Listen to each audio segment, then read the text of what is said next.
Bismillahirrahmanirrahim. Assalamualaikum warahmatullahi wabarakatuh. Ananda Soleh Soleha kelas 5 Ibnu Rusyid. Apa kabarnya? Pada pertemuan pembelajaran kali ini di Mupel IPA,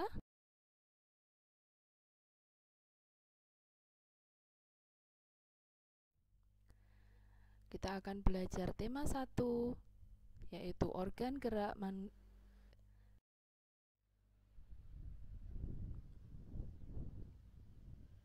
Tujuan pembelajarannya, siswa dapat menyebutkan alat gerak dan fungsinya pada hewan dan manusia dengan benar. Siswa dapat memberikan contoh hewan vertebrata dan avertebrata dengan benar. Siswa mampu menyebutkan dan menunjukkan berbagai jenis tulang sebagai organ gerak pada manusia. Siswa dapat menuliskan macam-macam dan fungsi otot pada manusia dengan benar. Siswa mampu menyebutkan dan menunjukkan berbagai kelainan pada tulang manusia dengan benar. Siswa mampu menyebutkan dan menunjukkan berbagai kelainan pada otot manusia dengan benar. Dalil yang kita gunakan adalah surat Al-Mu'minun ayat 14 yang artinya, kemudian air mani itu kami jadikan segumpal darah. Lalu segumpal darah itu kami jadikan segumpal daging, dan segumpal daging itu kami jadikan tulang belulang. Lalu tulang belulang itu kami bungkus dengan daging. Kemudian kami jadikan dia makhluk yang berbentuk lain. Maka Maha Sucilah Allah, Pencipta yang paling baik.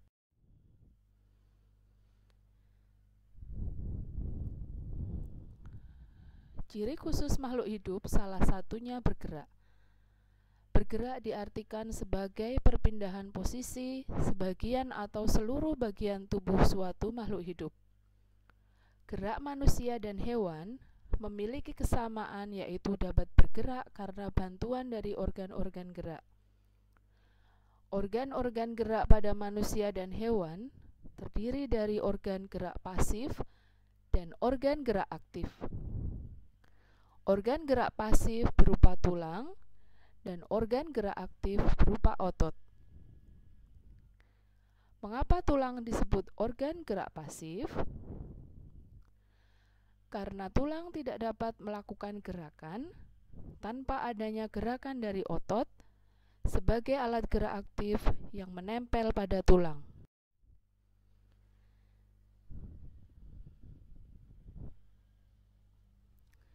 Pernahkah Anda ke kebun binatang atau mengamati hewan-hewan yang ada di sekitarmu? Terdapat beragam hewan yang hidup di bumi kita. Ada hewan yang hidup di darat, di air, dan di udara, bahkan ada yang hidup di dua alam. Umumnya, cara hewan bergerak dipengaruhi dengan lingkungan tempat mereka tinggal. Nah, seperti hewan berikut ini. Ya, ini adalah katak. Organ gerak katak adalah kaki depan dan kaki belakang dengan cara melompat. Bagaimana dengan hewan lain? Bagaimana mereka bergerak? Sebelum membahasnya, terlebih dahulu Bu Puji akan menyampaikan tentang penggolongan hewan berdasarkan tulang belakangnya. Berdasarkan tulang belakangnya, hewan digolongkan menjadi dua. 1. Hewan vertebrata, yaitu hewan yang bertulang belakang. Anda lihat di sini contohnya hewan apa saja? Ya, ada beruang, burung, ular, katak, dan rusa. Coba sebutkan hewan lain yang masuk ke kelompok hewan vertebrata, yaitu hewan yang punya tulang belakang. Anda catat di buku ya. Penggolongan yang kedua adalah hewan invertebrata, yaitu hewan yang tidak bertulang belakang. Contohnya adalah cacing, siput, semut, dan bintang laut. Apakah tadi sudah dicatat yang bertulang belakang? Nah, sekarang sebutkan lagi hewan yang masuk ke kelompok hewan invertebrata. Bagaimana hewan-hewan tersebut bergerak? Ini ada tabel. Bagaimana cara hewan bergerak? Contohnya ada beberapa yang Bu Puji sebutkan, yaitu katak dewasa, bergerak menggunakan kaki depan dan kaki belakang,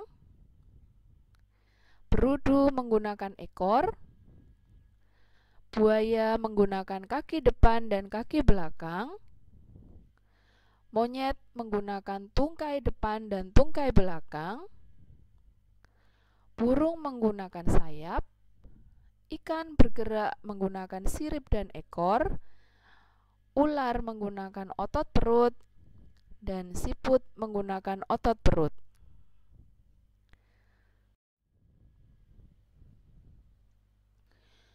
Hewan vertebrata dan hewan invertebrata mempunyai perbedaan di beberapa hal, yaitu di tulang belakang, sistem peredaran darah, otak, alat pernapasan, sistem saraf, dan jenis hewannya. Ananda simak dan pahami baik-baik tabel berikut ini. Baca dengan cermat dan teliti, kemudian dihafalkan ya. Setelah membahas alat gerak pada hewan, selanjutnya kita akan membahas alat gerak pada manusia. Alat gerak pada manusia dibedakan menjadi dua, yaitu alat gerak pasif berupa tulang dan alat gerak aktif berupa otot.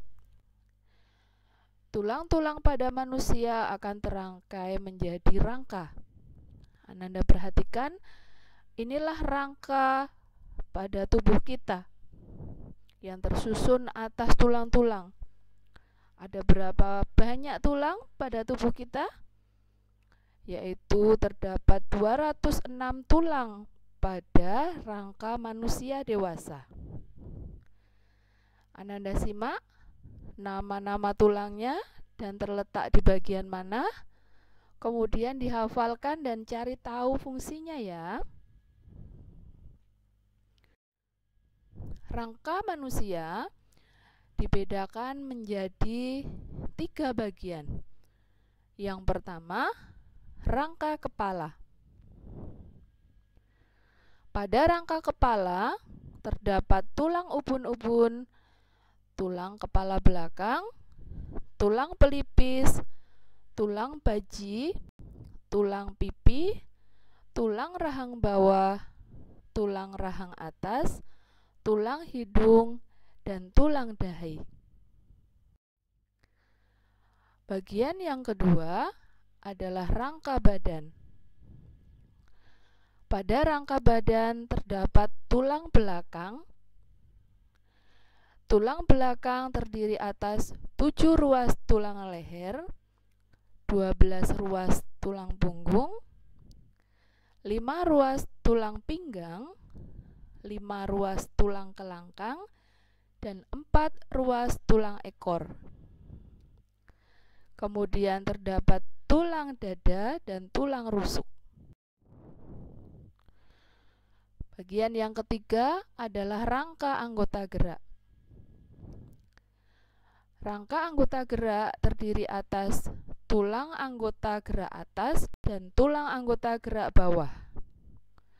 Tulang anggota gerak atas atau bagian tangan terdiri atas tulang lengan atas, tulang pengumpil, tulang hasta, tulang pergelangan tangan, tulang telapak tangan, dan tulang jari tangan. Tulang anggota gerak bawah atau kaki terdiri atas tulang paha, tulang tempurung lutut, tulang betis, tulang kering, tulang pergelangan kaki, tulang telapak kaki, dan tulang jari kaki.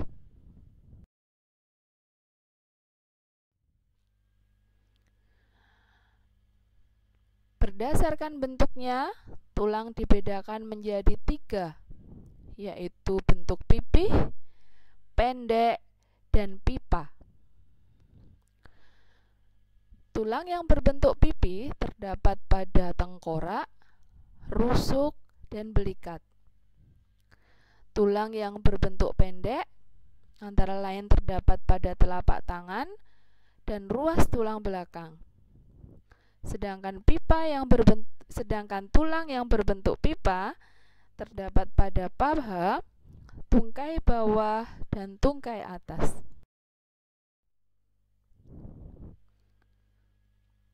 Selanjutnya kita akan mempelajari tentang sendi. Apakah itu sendi? Sendi adalah tempat pertemuan antara beberapa buah tulang. Ada 4 macam sendi pada manusia, yaitu sendi engsel, sendi peluru, sendi putar, dan sendi pelana. Sendi engsel adalah sendi yang bergerak satu arah. Contohnya pada lutut, siku, ruas jari. Coba Ananda gerakkan siku Ananda. Siku Ananda hanya bisa bergerak satu arah saja. Itulah yang dinamakan sendi engsel. Yang kedua, sendi peluru, yaitu sendi yang dapat bergerak ke segala arah. Contohnya, sendi antar gelang bahu dan lengan atas. Yang ketiga, sendi putar. Sendi putar terdapat di antara tulang atlas dan tulang leher. Yang keempat, sendi pelana. Terletak pada tulang ibu jari antara telapak tangan dari jari tangan. Demikian pembelajaran kita kali ini. Semoga Ananda Soleh-Soleha bisa memahami dengan baik. Semangat ya dalam pembelajarannya. Hafalkan. Semoga di pertemuan selanjutnya Ananda akan bisa memahami dengan lebih baik. Pertemuan selanjutnya kita akan belajar mengenai otot, kelainan pada tulang, dan kelainan pada otot. Demikian. Wassalamualaikum.